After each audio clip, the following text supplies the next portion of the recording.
Dahil gusto namin ipakita kay Pastor Kibuloy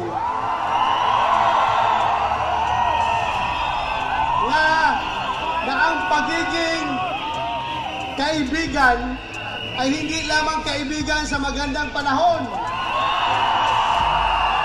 Kaibigan tayo kahit na masama ang panahon. Mga mahal kong kababayan, hinihingi ko po na sana huwag natin iwan si Pastor. Maraming salamat po. Mabuhay. So, ito pa, isa pa itong si Bato. Itong si Bato talaga ang puso pagdating sa mga mahihirap, sa mga ordinary people. Grabe.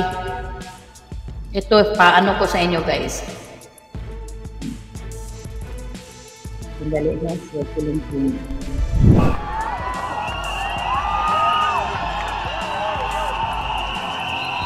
Maayong gabi, tanatong tanan.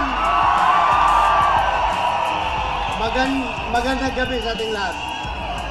Alam nyo, andito kami ngayon, si Senator Bongo, at yung ating mga kasamahan lahat andito. Dahil gusto namin ipakita kay Pastor Kibuloy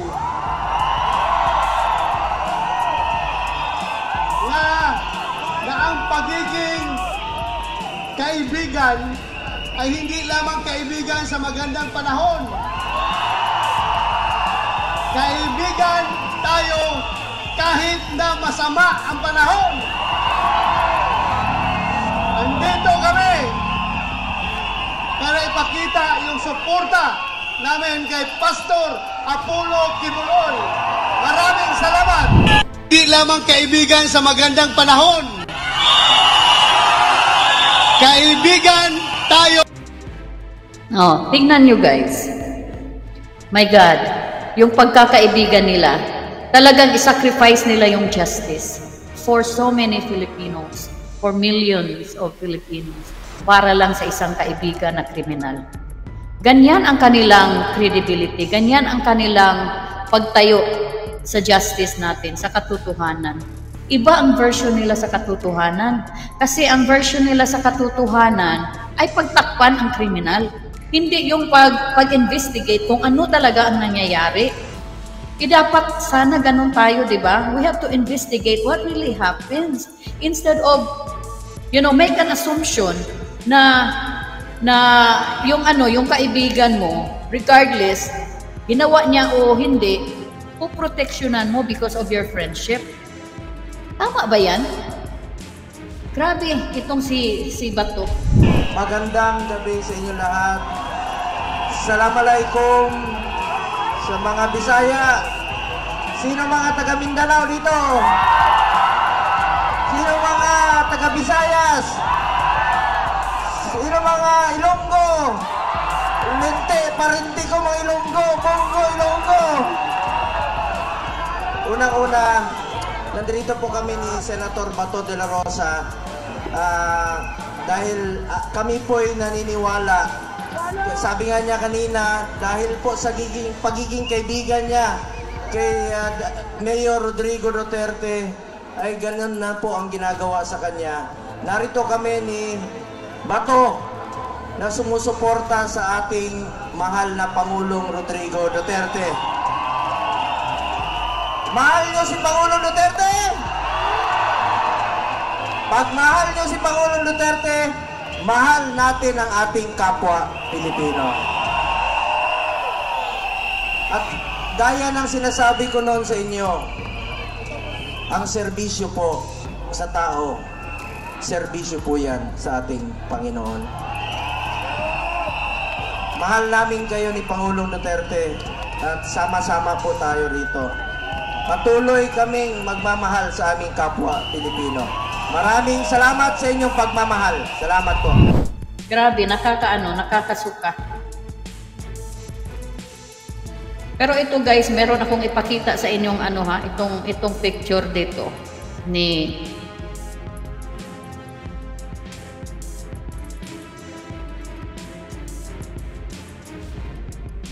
tingnan nyo kung sino ang nandito. 90s pa to guys, itong picture na to. Tingnan nyo si Bongo. Parang parang chamuhoy. Nasa likod-likod lang.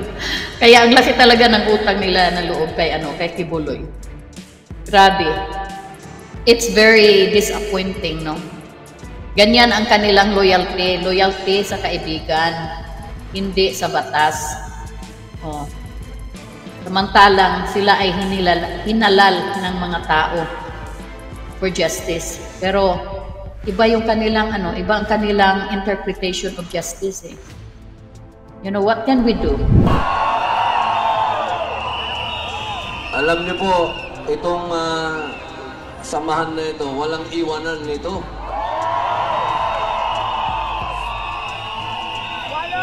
Ako po, katulad po ng sinabi ni Tatay Digong, ang kaibigan, kaibigan yun. Lalo na kapag kakampi mo pa.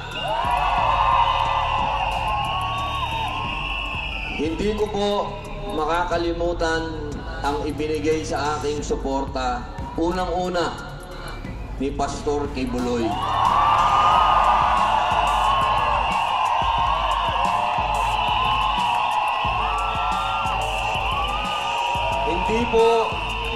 Hindi po dahil sa pogi ako, ha.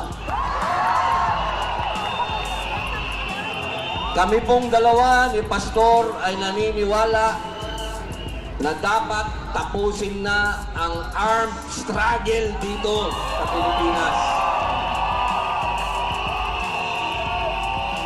Katulad po ng sinabi ni Tatay Digong, ang kailangan natin sa bansang ito ay law and order.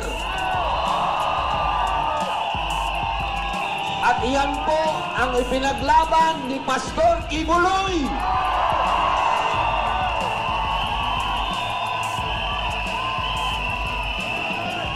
At ngayon, sa kanyang pinaglaban, siya po ay dumadaan sa isang pakikibaka na hindi natin siya iiwan.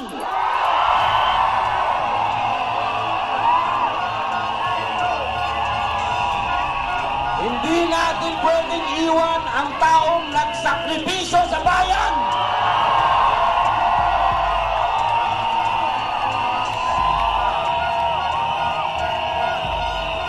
Kaya po, mga mahal kong kababayan, hinihingi ko po na sana huwag natin iwan si Pastor. Maraming salamat po. Mabuhay. Palitan natin yung mga politikong mga pulpul. Ilagay natin dyan ang mga simpleng politiko na may puso sa mga tao. At may utak. Alam kung ano ang batas. No? Yun ang natin, guys. I-prioritize natin after all these things. Marireveal naman talaga kung sino yung mapagkatiwalaan pa, no? At sino yung hindi. Sana wag natin kalimutan. I-list natin yan. Isulat natin yan. Para pagdating sa eleksyon, wag na natin silang bigyan ng another chance pa na para tayo ay tawag nito kung sa sa term pa ni Kibuloy. Dubuton daw. Sa natawag na sa Tagalog niyan, yung term ni Kibuloy.